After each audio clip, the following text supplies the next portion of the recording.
Okay. So this week's shirt of relativity will remain a secret for now. hmm Yeah, but we will say the secret word for today is yellow. Yep. Yeah. So, Anyway.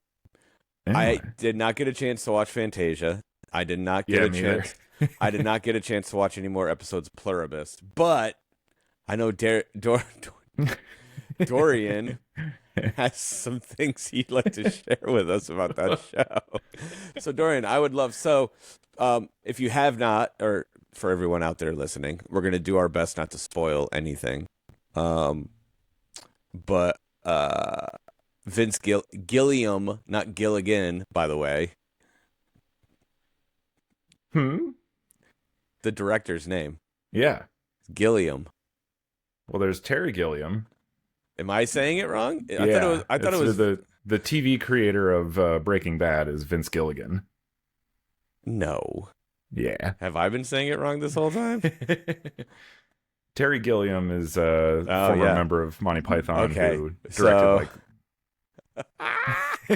Time Bandits and Fear and Loathing in Las Vegas. There's nothing more embarrassing than correcting somebody incorrectly.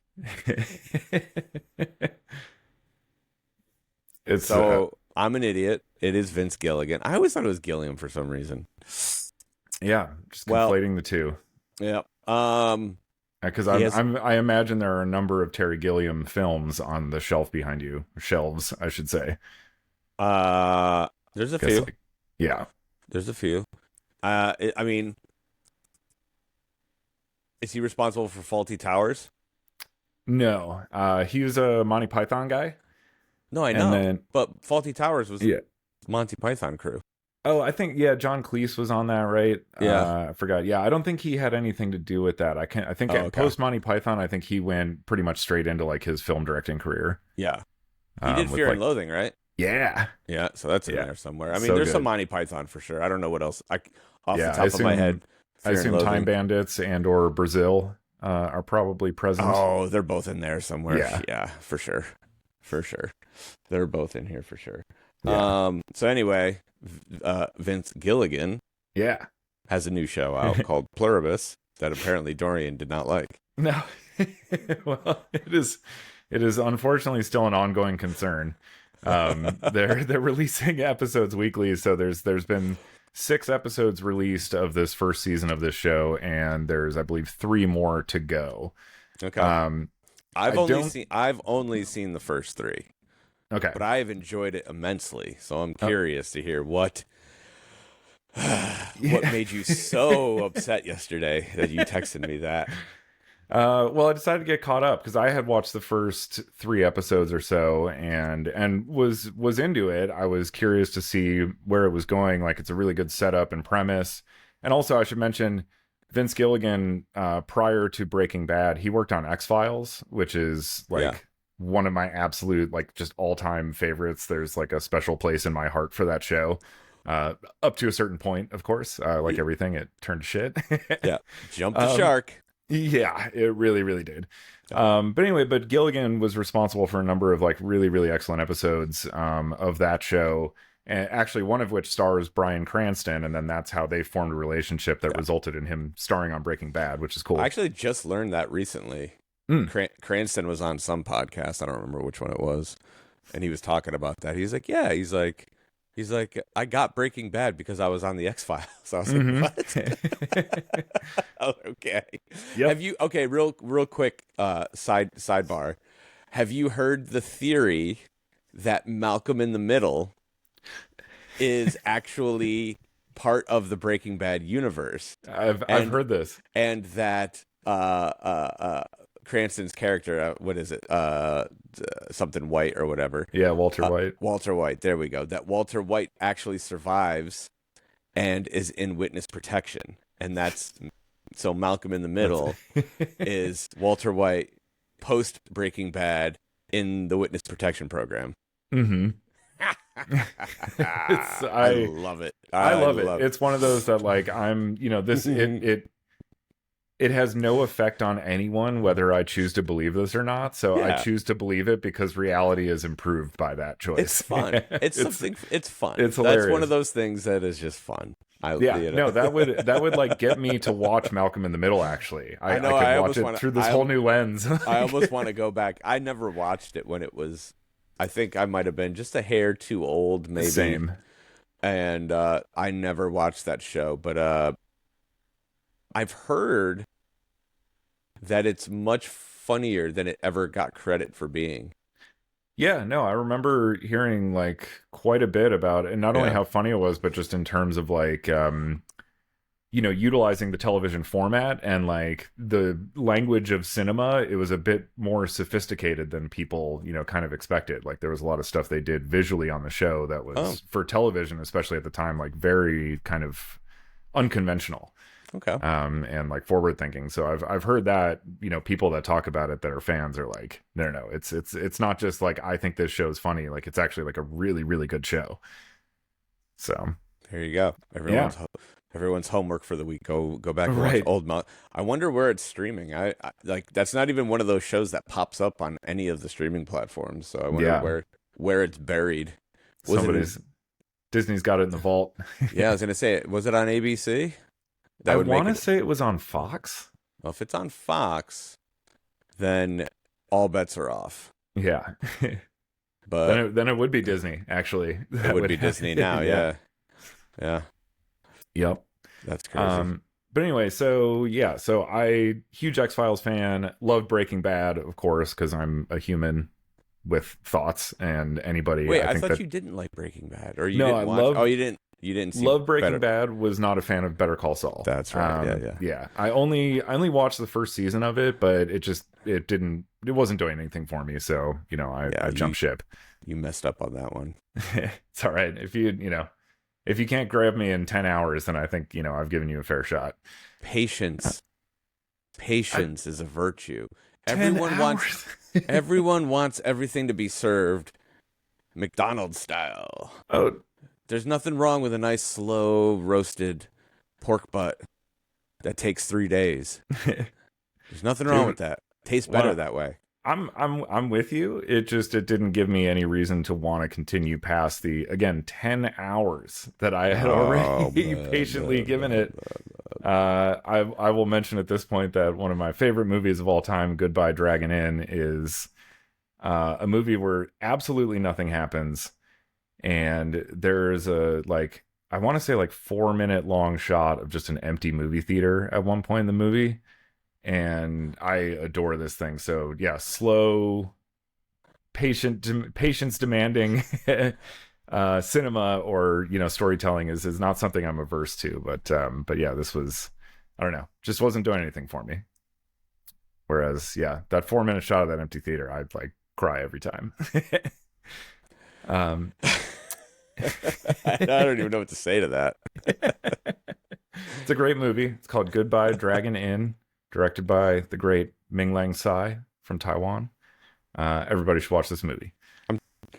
Trying to decide if I should get a haircut or not. My hair looks crazy right now. Sorry. It's pretty wild. Yeah. But anyway, so yeah, so I didn't get into Better Call Saul, but I was excited for this new show because he's doing sci-fi again. So X-Files obviously had a big science fiction angle. So I was like, cool. It's like his show. He's got the keys to the kingdom. He's had these major hits. He's like a household name. He can do whatever the fuck he wants. And, I'm excited to see what he does because he chose a sci-fi route. So yeah, starts really well.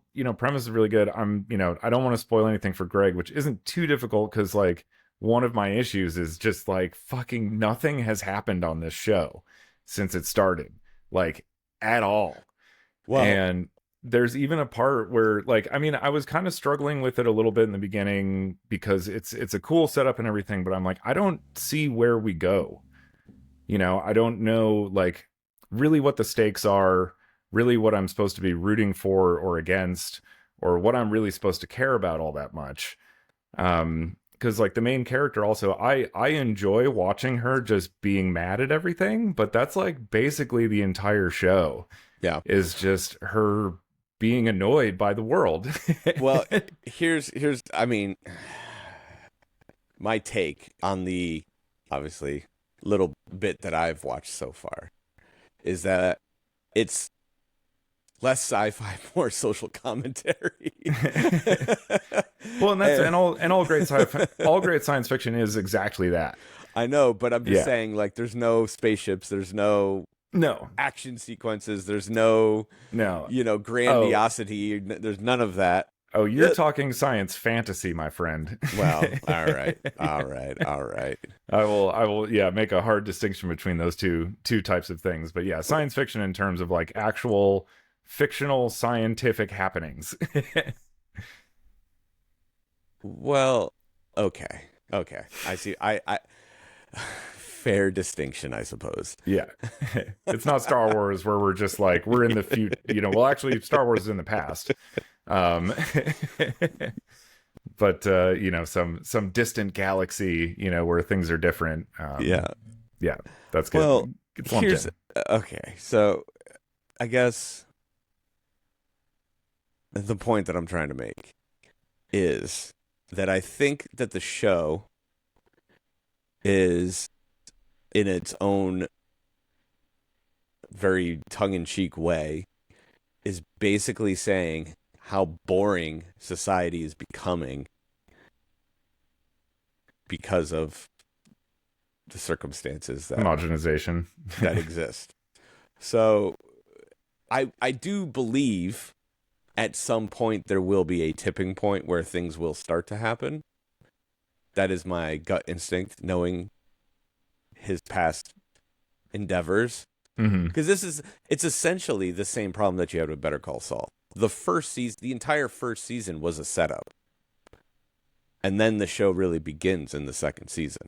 You know what I mean? Sure. And there was at least like a narrative thrust, I'll say, to the first season of Better Call Saul. Like I can't stress enough how far this show has gone out of its way to prevent that from happening in any regard. There was even I won't give any specifics here, but episode 5 ends on a cliffhanger. And kind of like okay, and that was kind of a point where I was very iffy at that point, and then got to the end of episode 5 and was like, oh shit, okay, all right, things are about to start. Things are going to take off. Episode 6 rolls around, which is the most recent one, and it basically starts by like completely negating that entire fucking cliffhanger and just saying like, no, that doesn't really matter actually, like at all. And then we just continue doing nothing for the entire remainder of the episode. I love that. I'm now even more motivated to go watch the rest of these episodes. All right. Yeah. Because keep your phone handy. You might need something to pass the time. Nah, no phones in bed, my man. No phones in bed. It's, I'm realizing, like, I guess it kind of one of his signatures as a storyteller, I'll say, is like he takes long roads to get places. Yeah. Because there's an adage in like screenwriting and writing that's like you should arrive late and leave early for scene, basically when writing scenes, like come in when things are already going on and then leave before they like calm down, so you get like the hot spot of whatever moment or scene or whatever it is you're trying to portray. To maximize the effectiveness of whatever it is that you're trying to convey. You're keeping the intensity up and like whatever, keeping people engaged. So Vince, likes to do the opposite. He likes to arrive maybe like 3 days early. Yeah. And I love it. I think it's a great way to. Well, I think but the payoff has to be worth it. That's the trick. See, here's the thing, Dorian. Here's I think this is the point that you're missing. The payoff hasn't occurred yet.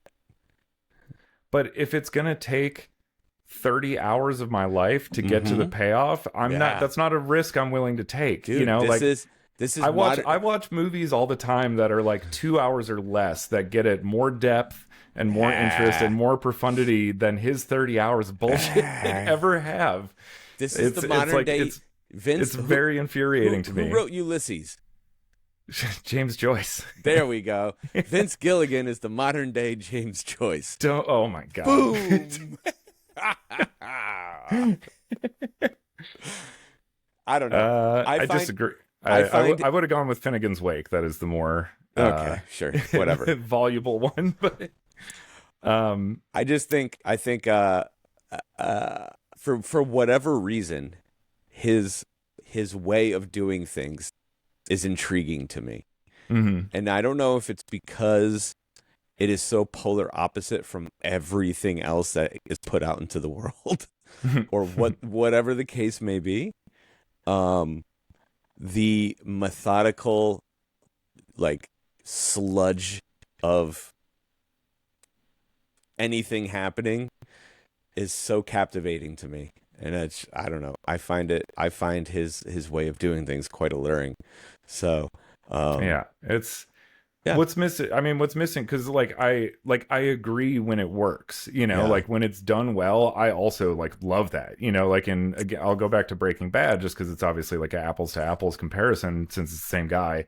yeah, But you know, there was always like the tension or the stakes or whatever was going on, it was always like lingering in the background. Like in some way you kind of had like some loose idea of like where this like long road was maybe gonna head. yeah, You know, and that kept it like very engaging. yeah, This is stuff that I'm like, I don't even know like what I'm expecting to happen whenever this fucking guy actually gets where he's going. You know, there's yeah. like, Well, again, without spoiling anything, but it's like yeah. I don't even have a concept of like why I should give a shit that this guy is even heading to this place.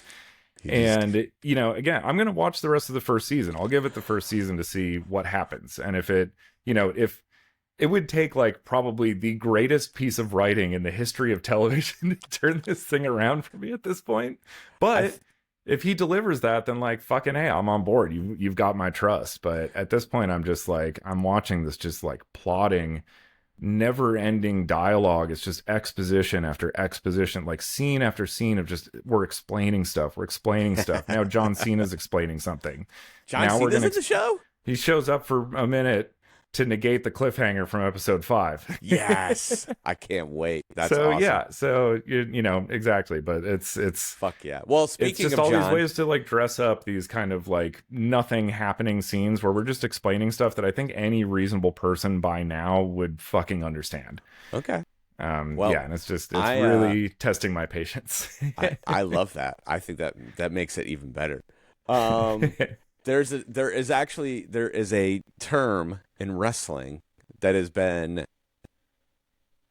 very not controversial but antagonizing, I suppose, to the audience as of late. Oh. And that term is long-term. That term is long-term storytelling. Mm-hmm. And in the world of wrestling, long-term storytelling may not, if it's done properly, you may not get your payoff for up to a year, sometimes longer. And it's just this, what's going to happen? How's it going to happen? When's it going to happen?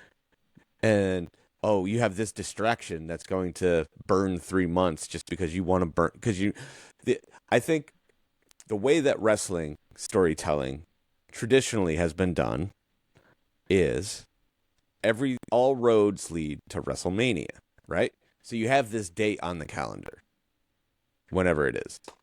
Used to be in March, now it's in April. And when wrestling is at its best, the payoff has been decided 2 years in advance. And then the fun begins. How do we reach said payoff? And for the next 2 years, all of these things happen. Some of them make sense. Some of them don't. Mm-hmm. Some of them are literally just there to buy them time. But eventually, you get to that payoff, and it's the greatest thing ever. And so maybe I've learned a level of patience in the most unlikely of places, professional wrestling, when it comes to storytelling. I don't know. But Well, I mean, again, I think that's very different yeah, because, like, but in the that's what course of that, like, you're invested. Like you have wrestlers that you like. That even sure. if there's not a payoff till a certain point, there's an up and a down. There's a whole kind of dynamic that plays out over that year or two. Yeah. What I'm saying is this show has done nothing. Like, I don't even know what I'm supposed to be like excited about or interested Well, in, isn't or that like kind of the beauty of it, though? You might actually be surprised for a change. I might, but like I would have at least like to have some kind of inkling by this point of like what I should be anticipating, because right now I have no fucking idea. That's going to make that payoff that much sweeter when they get you. There's We'll going to be that see. singular moment. There's going to be you better not give up on this show. You better see it through. I'm gonna watch the rest of this season. Okay. And if this season does not grab me by the end of it, then I am done with Pluribus. There is a part of me that wonders how the fuck could there be more than one season of this? Just based on the main storytelling element of the show. Yeah, I'm pretty sure I saw a quote from him saying he's already thinking about like seasons 4 and 5. Oh, sick! Let's go. I think because I think it was already renewed for a second season. Perfect. I think before it even aired, they had signed it. Here's probably the like. This is going to be this generation's Lost, if I had to guess. Oh, you can fuck. You can take that however you want. Man, that might be the cruelest thing anyone said about this show on this podcast. Well, here's the thing, though. Millions of people love Lost. Oh, yeah. And millions of people hate Lost.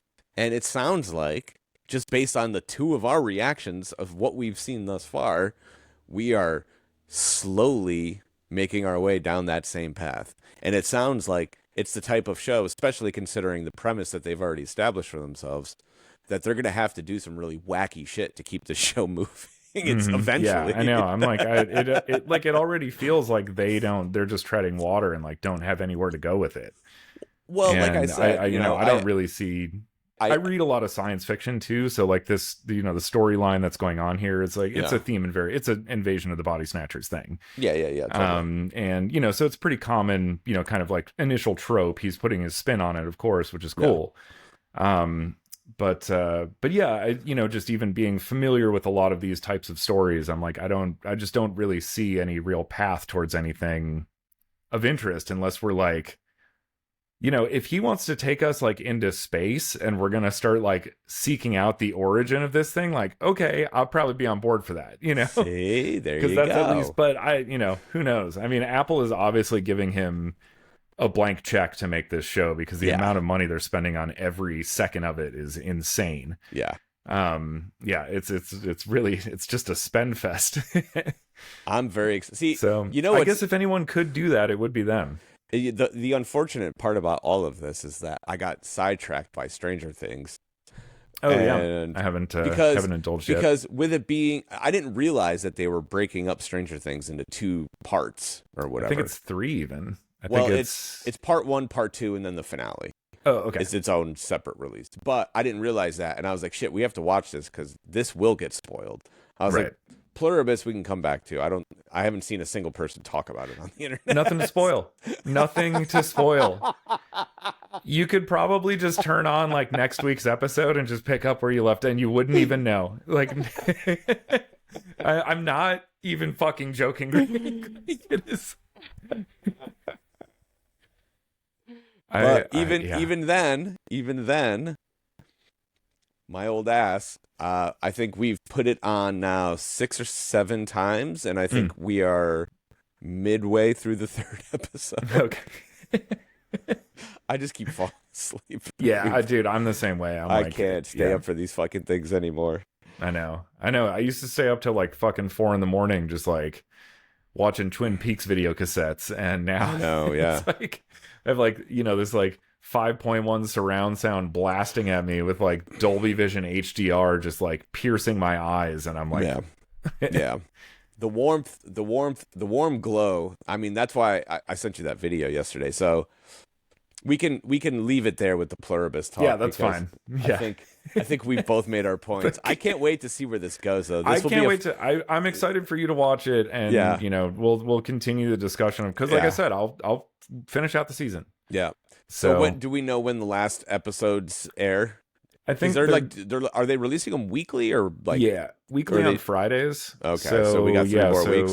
This Friday would be 7. So maybe day after Christmas then. Okay, cool. Would be the final episode. Yeah. So our first episode of 2026 will be how great the show Pluribus is.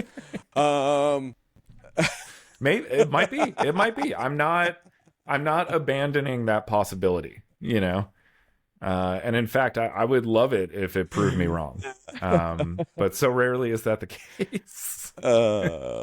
Shit. But so there's an exciting aura happening in the studio, and I sent you a little teaser. I finally am in activation mode, and the first thing I noticed was once I turned those old TVs back on, I was like, this is so much more pleasant. Like the viewing experience is so much more pleasant on an old tube television. And I don't know why. It was literally, I just walked over here and pulled the tape off the wall. I don't even think I had my eyes open when I did it, but the first tape that I pulled was the green jelly. That's what that was. Green jello, green/jelly. Yeah. Depending. So I didn't know this when I was a kid, but they actually recorded a video for every song on the album and released it as like a whole thing. No shit. Yeah. And so like that music video for Three Little Pigs that we saw on MTV 8 gazillion times in 1994 or 5, whatever it was. There's equally insane videos for every other song off of that album, Serial Killer. Cereal spelled with a C. Yeah. Like Greg's favorite food item. You know what's funny about that? So I got a commercial. I call them commercials now.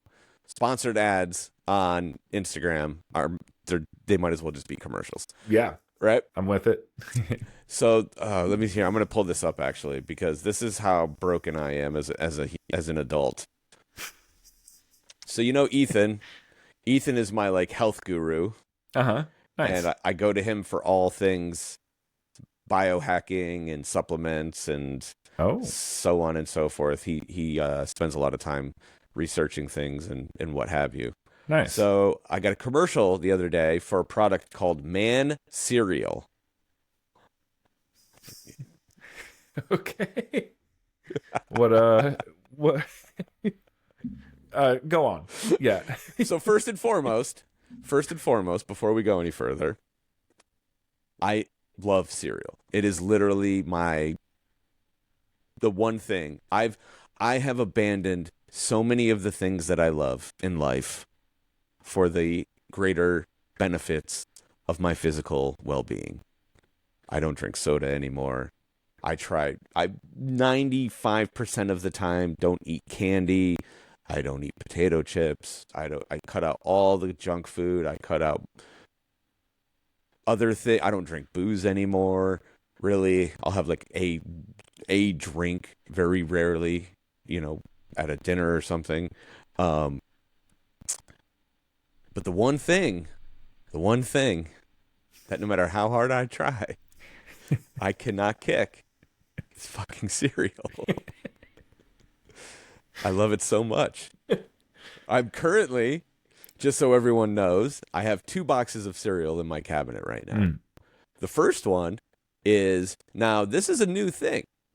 There is Life cereal, which is the cinnamon or the regular, right? Yeah. And now there's a wonderful thing called Mighty Life. And Mighty Life has protein additives and extra something. I don't remember what it was.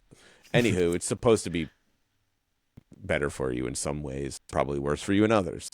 Sure. So it's vanilla Mighty Life. It's quite good. I enjoy it. But the one that I am just gobsmacked in love with right now are peanut butter panda puffs. No shit. Basically, they are like the organic, sort of pretend healthy version of peanut butter Captain Crunch. Okay. And they are so good. Yeah. Are they superior to the peanut butter Captain Crunch? No, of course not. Okay, yeah. But in terms of fake healthy, because at the end of the day, none of this is healthy, right? Even though it's like light cigarettes. Yeah, exactly. Yeah. Right. So I'm not kidding myself, but at the end of the day, I'm like, well, if I'm going to eat this, I might as well take the lesser of two evils, right? So no artificial additives, no added or whatever. I don't know. It's all bullshit. But peanut butter panda puffs, if you enjoy cereal and want to pretend like you're doing the right thing, peanut butter panda puffs are a great option. Hell yeah. So then, I get all-time favorite cereal, just real quick. My all-time favorite cereal? Yeah, what's the best? It depends on the day, but either OG Captain Crunch or Count Chocula. Nice. But so as the holidays expand, right?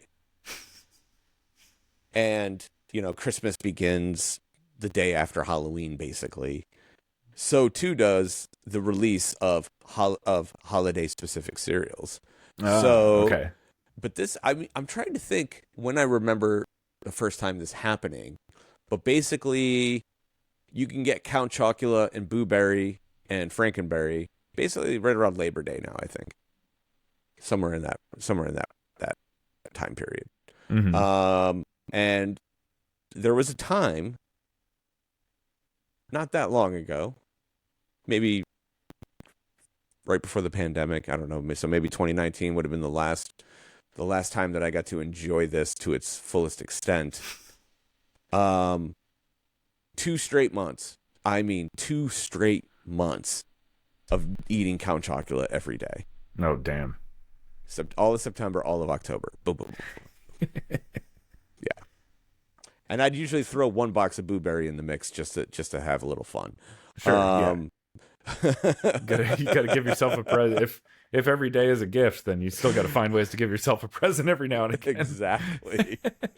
So cereal is the greatest. Awesome.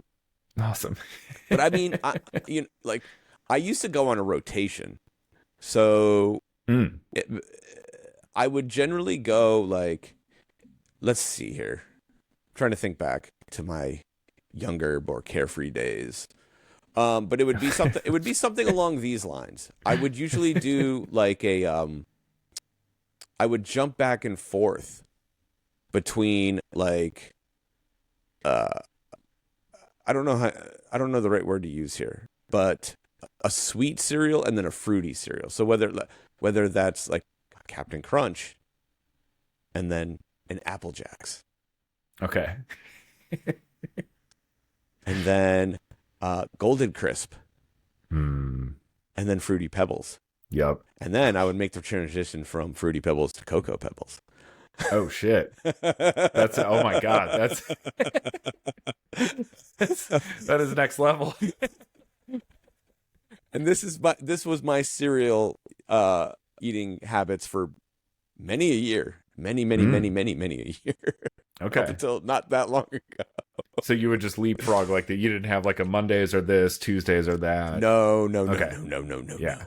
1 box at a time, baby. Nice. You open that box, you finish that box, you get a new box. Oh, okay. That's the way.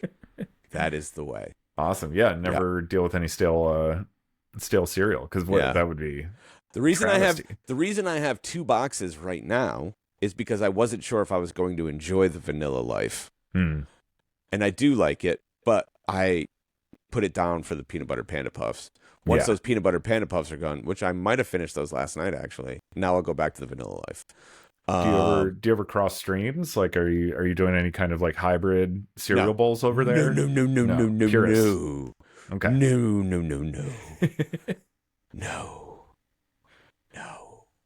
That's an abomination. Okay. Like I respect that.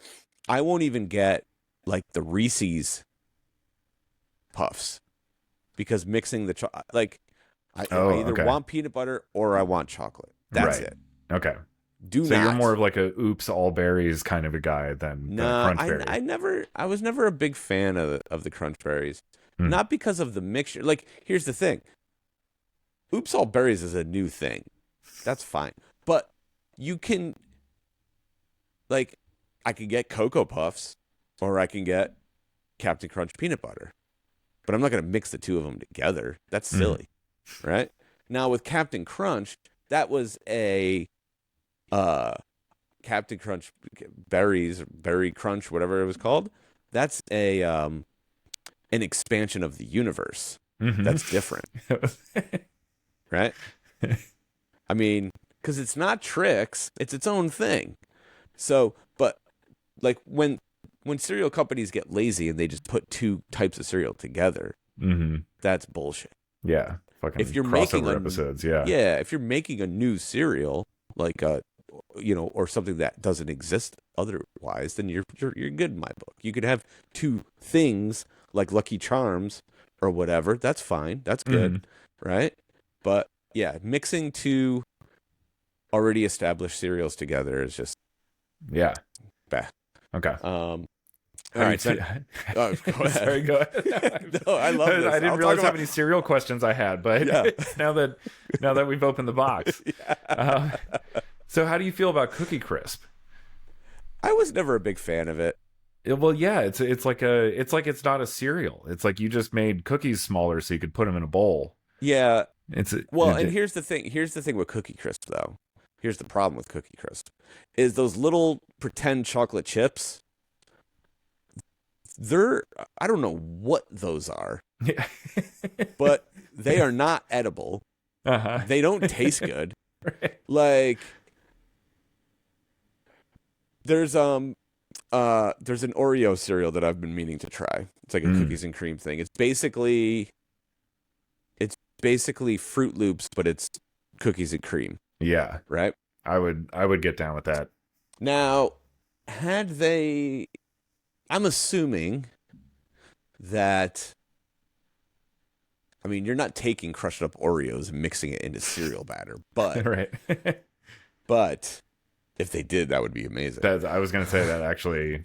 Could we do that at home? But whatever the chocolate was in Cookie Crisp, it was no bueno. Yeah. So I'm trying to think of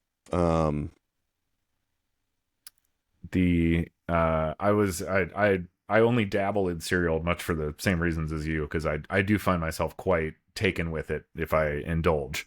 Yeah. And it becomes kind of an upset. Like I'll go through a whole box in like a couple of days. Yeah. Because it's just like, I don't know. It's gets late at night and I'm like, I'm kind of hungry. Yeah, fuck it, I'll have a bowl of cereal. Well, here's how I justify my cereal eating habits. One, here's a interesting little sidebar. Somehow I became not lactose intolerant after being lactose intolerant for many a year. Oh. And I don't know how that happened, but I can drink milk fine and it's no problem. I don't know if it's just because I'm in better health now and whatever, but sure. Yeah.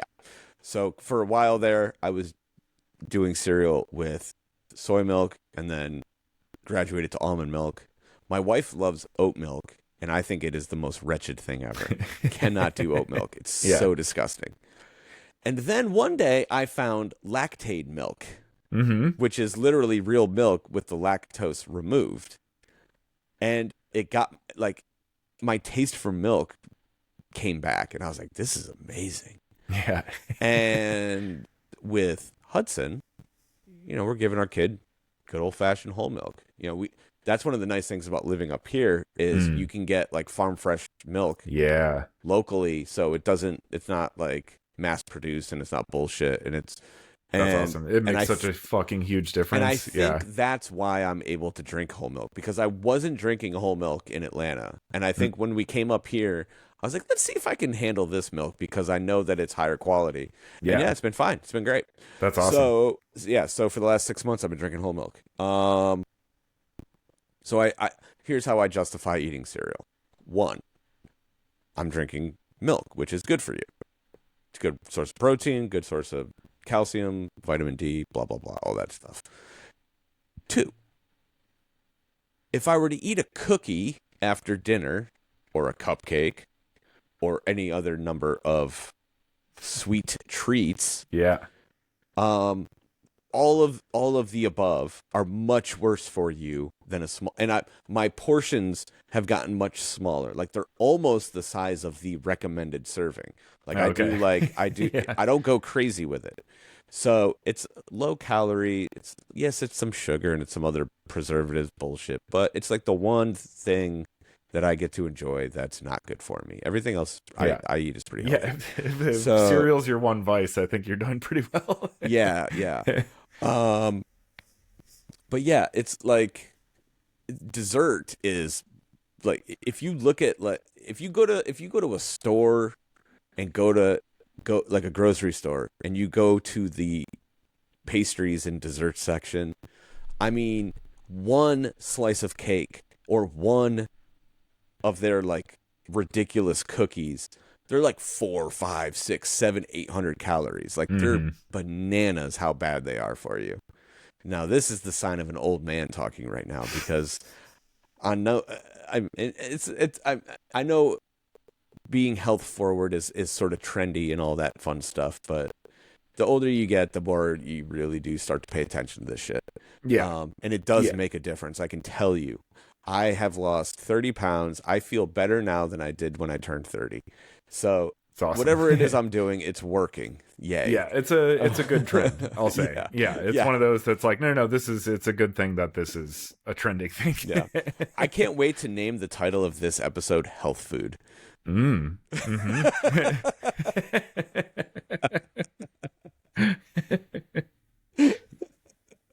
Perfect. What was I saying?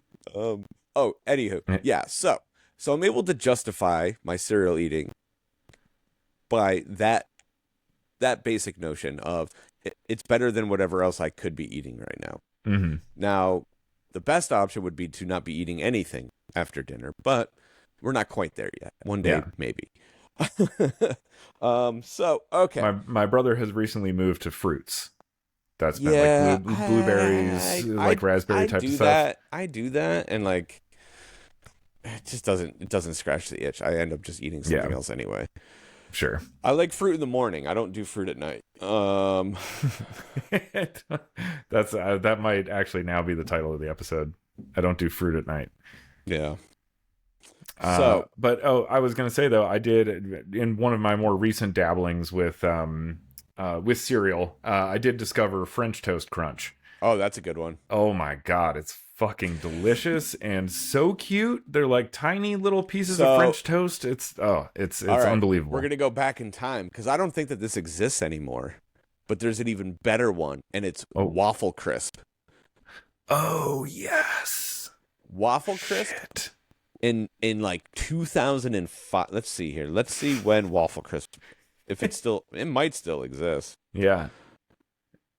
Now somebody might have an unopened box on eBay. Yeah, no, it does. You can get it on DoorDash for $5. Okay. I might have to go buy a box of Waffle Crisp today. I haven't seen this on the shelves in a long time, so I wonder if it's a regional thing. Maybe I'm not sure. Either way, Waffle Crisp far superior to French Toast Crunch. Oh, okay. Far superior. Damn, I'll have to give it a shot. Yeah. There is also Cinnamon Toast Crunch has been one of the brands that has been experimenting with different variations. So there's Dulce de Leche Cinnamon Toast Crunch. Oh shit. Okay. There's currently their holiday offering is Hot Cocoa French Toast Crunch. Fuck. All right. Yeah. Which that one I had to look twice at that one the other day when I saw it. I was like, do I try this? It sounds pretty good. Yeah. I would definitely try that. Yeah. Yeah, French Toast Crunch, that's a good one. Yeah. So the whole point of this rambling of shenanigans is I watched a commercial the other day for a product called Man Cereal. Yeah. Now, this is Man Cereal's shtick. It contains, let's see, hold on, I'm going to pull this up. No estrogenics, no gluten, no added sugar, no seed oils, no artificial flavors, made in the USA, third-party tested. Now, it has additives that have never once in the history of time existed in cereal. And Ethan's question to me was, why did they put that in there? And I'll tell you exactly what that is. It is a creatine-infused cereal with whey protein and something else. Okay. And is it a pre-workout cereal? Basically, yeah. Yeah. Okay. Yeah. And I was like, so my this was my conversation with Ethan. This is how these things go. I sent him the link. I sent him the link to the product page, and I said, "Will you please sign off on this?"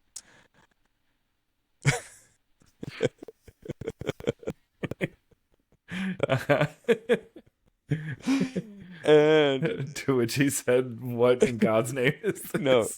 He goes, no bad macros and certainly healthier than regular cereal.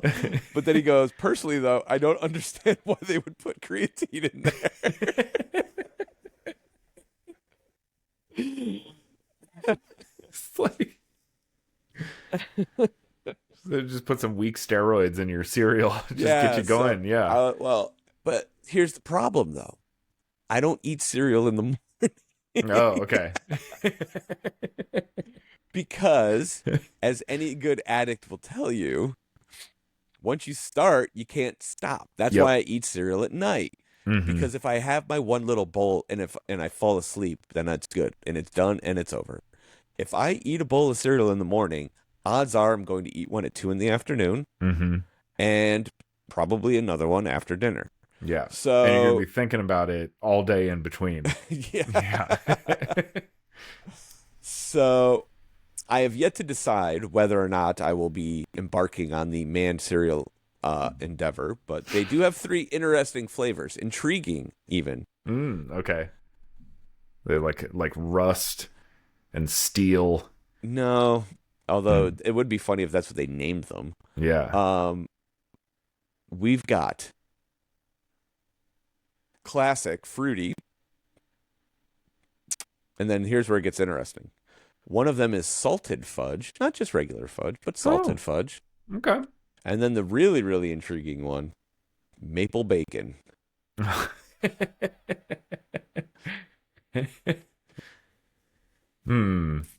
So yeah, the like maple bacon is great, but like the fake maple bacon flavor, it can really, that's pretty wishy-washy. Well, and then I think to myself, like the at least the creatine that I take tastes dreadful.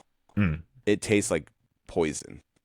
So I have to dilute it in water. It's so bad. It's just like what's it? It's like a powder or something? Or? No, it's a gel type. What are those gel things called? I don't know.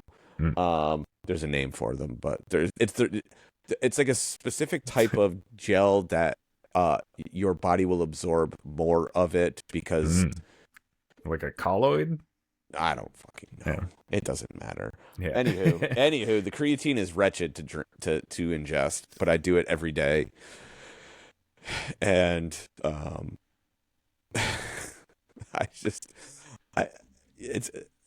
I've tried some of the other protein cereals like Magic Spoon, and then there's one called Ghost. And those are all terrible. And it's not that the flavors are bad, it's the texture is just wrong. Oh, okay. And that tends to be my problem with a lot of truly healthy things, is that it might taste fine, but the textures are just so fucking weird. And when they can get that stuff right, then we're off to the races. And I think people underestimate the importance of what something feels like when it goes in your mouth. Yeah. And this is where the podcast goes in a completely different direction. in the culinary world, they call that mouthfeel. Yeah, That it's is an actual important. thing that gets discussed. Is like, what Okay. is the mouthfeel of Yeah. this dish or this, Well, this ingredient or whatever. And to all that's a major factor. Yeah. to all the health food manufacturers out there, go talk to somebody about fucking mouthfeel, because your food feels weird in my mouth. It's got bizarre mouthfeel at best. Yeah. Yeah. That might be generous. Yeah, no, I agree. The what's that meat substitute? Seitan? That stuff is like, I've had some where it's like the flavor's there. It tastes great because it's like whatever, you get the right spices, sauce, seasoning, whatever. But oh my god, it's like it like maybe one or two I can convince myself to just like go with it. Yeah. And then it's like that third bite where I'm just like, no, my whole body is in revolt right now. It's like this is something's wrong. Yeah. You know, like abort mission.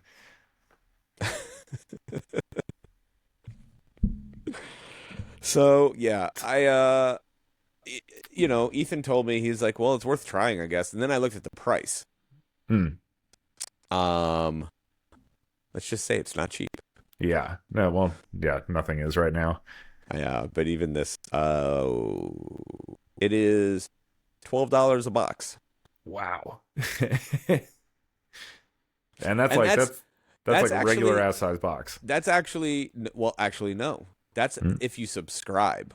So you get a 20% discount if you subscribe. Mm-hmm. If it's Serial subscription. If it's a one-time purchase, it is $19 a box. Wow. That's insane. Yeah. Yeah.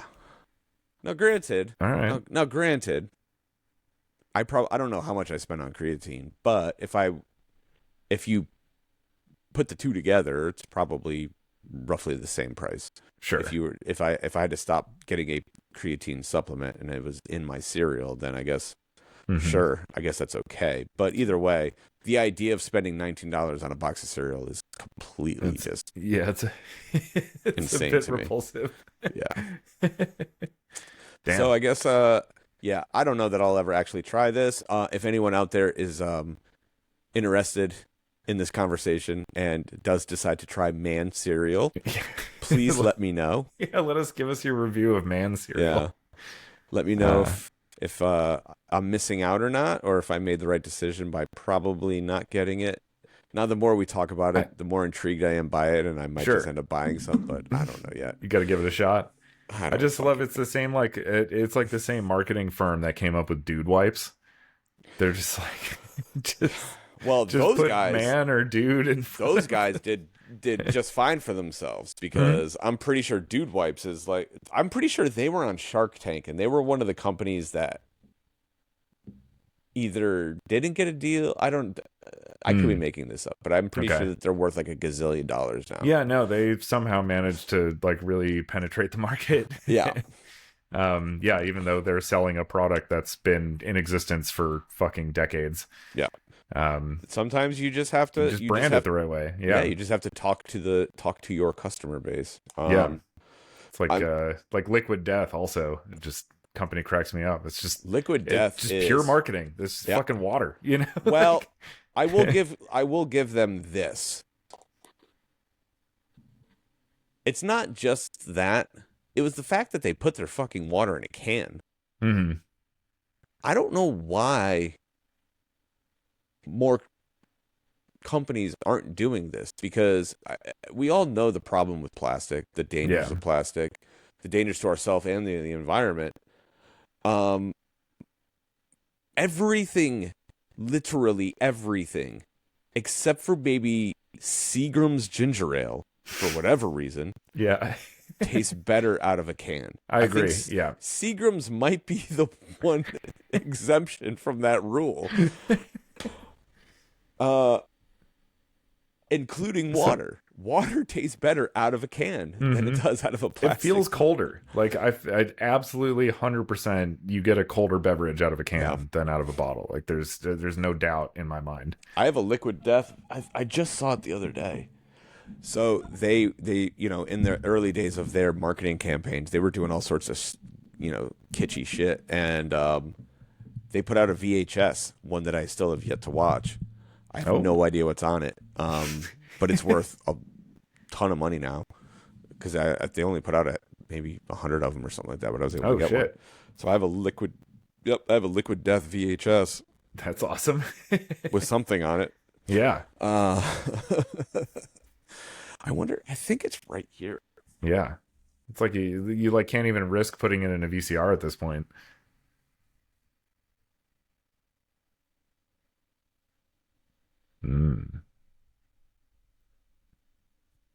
Well, Greg's gonna find his tape. All I keep looking at is the little killer clowns from outer space. It's sort of like on the left side of the frame, above the far left drawer. Yeah. No luck. No luck. Nah. I literally just saw it the other day, and I was like, "Oh wow, that thing." Huh. Yeah. Well. What were you saying? Be very curious to check it out. Oh, I was saying I keep my eye keeps going to your little killer clown that's behind you over your right shoulder. Yeah. Right next to Grumpy Bear. Uh-huh. I can see the two of them being friends. That makes sense to me. Yeah. Grumpy Bear. Mm-hmm. And then I always forget his name. He has a name. It's been too long for me since I've seen it. Yeah. Killer Clowns is the greatest movie ever made. It's pretty incredible. I do love it. This is like our Breaking Bad, Malcolm in the Middle, I guess, crossover now is like Grumpy Bear and one of the clowns from Killer Clowns being friends. Yeah. You can just start telling people like, oh, did you guys know this is a thing? Yep. Yep. I'm surrounded by chaos. I love it. Oh, here you go. This right here. Oh, shit. It's the sequel. This is the one right here. This might be the greatest animated feature of all time. No shit. Yep. What makes it so special? It just is. I'm totally unfamiliar. Yeah. It just is. Okay. And fun fact, all of the Daily Bread fans out there have me to thank for Flying My Colors, one of the songs from said movie. So I don't know if I ever told this story or not. I feel like, I don't know if maybe I told you offline or if I did tell this on the podcast. Years ago, a few years ago, I was informed that there was actually a vinyl soundtrack for this movie, Care Bears number 2. And there are 2 songs. Flying My Colors is one, and then Friends Forever is the second. Those 2 songs have been ingrained in my mind since I was 3 years old. Nice. And when I found out that it existed on vinyl, of course, the hunt began. Yeah. Now, here's the crazy part. It is incredibly hard to find. To the point where multiple times at large record conventions, I would ask vendors, I'd be like, hey, guys that had big soundtrack set collections, be like, hey, you got a Care Bears movie number 2? And they're like, what the fuck are you talking about? I was like, bro, trust me. It exists. It exists, and it's amazing.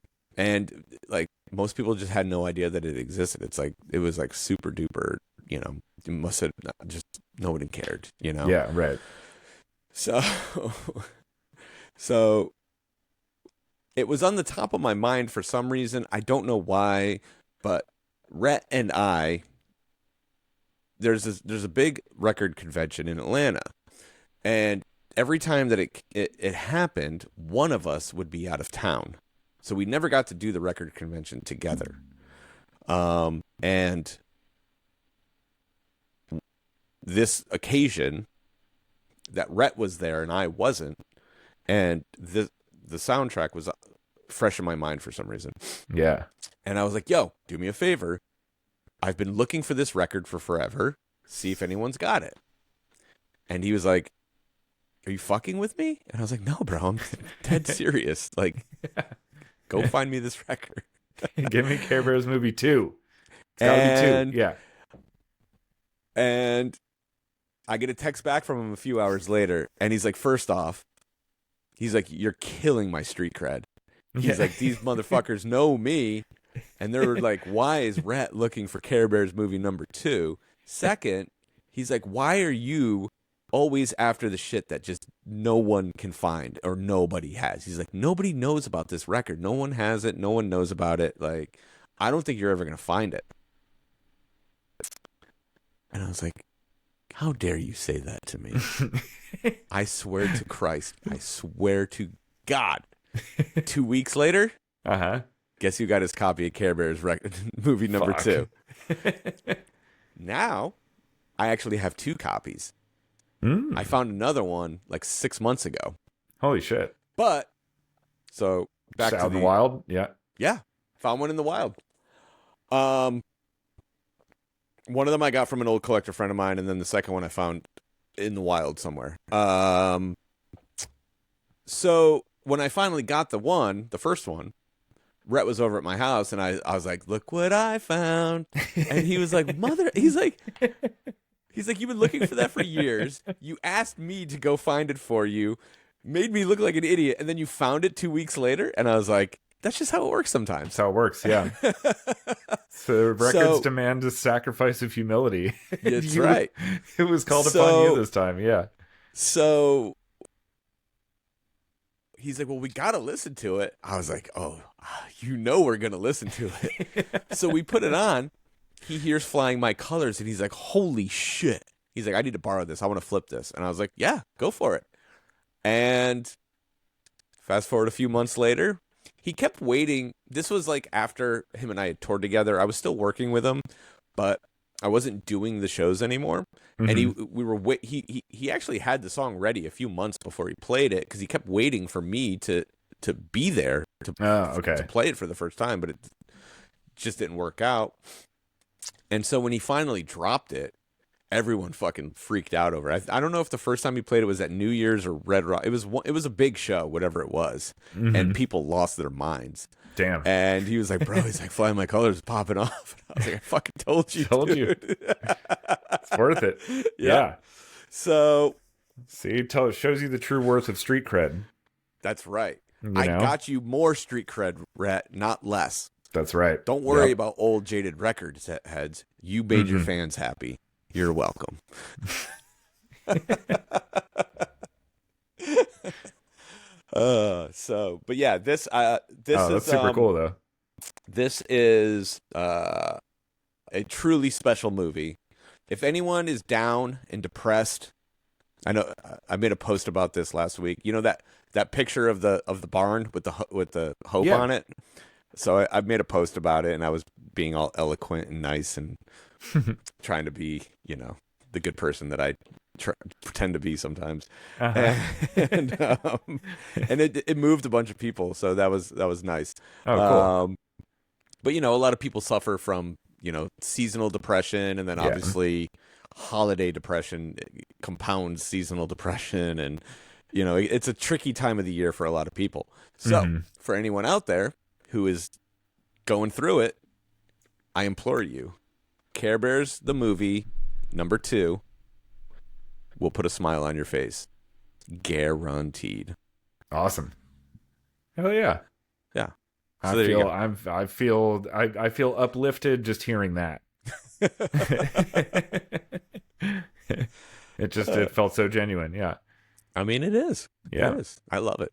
I absolutely love it. Sweet. I have to go on my list. I mean, this is not a joke, because I'll be right back.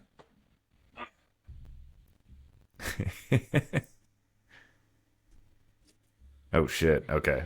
We're getting into serious Care Bears territory. I have a feeling. In the midst of I'm in the final rounds of organizing and finding things and going through those last few bins of randomness that I have. I found this the other day. Burp, burp, burp. Holy shit. I feel like I used to have that as a kid. Does it have the thermos? Yeah. Nice. Not in here anymore because Hudson stole it. Oh. But this is my favorite part of these old lunchboxes is it shows you where the thermos is supposed to go. I have it upside down right now. But it tells you, because this is the handle right here. And so it says, hey, make sure the thermos is facing this way when you're carrying it. That's awesome. Nice. Yeah, just a hard metal lunchbox. Yep. It's great. So for all the people out there that think that I am this cranky, curmudgeon-y, just miserable person, just remember, I love the Care Bears. Mm-hmm. As much or more than just about anybody. And on that, this has been the Stroke of Midnite. We'll see you all next week.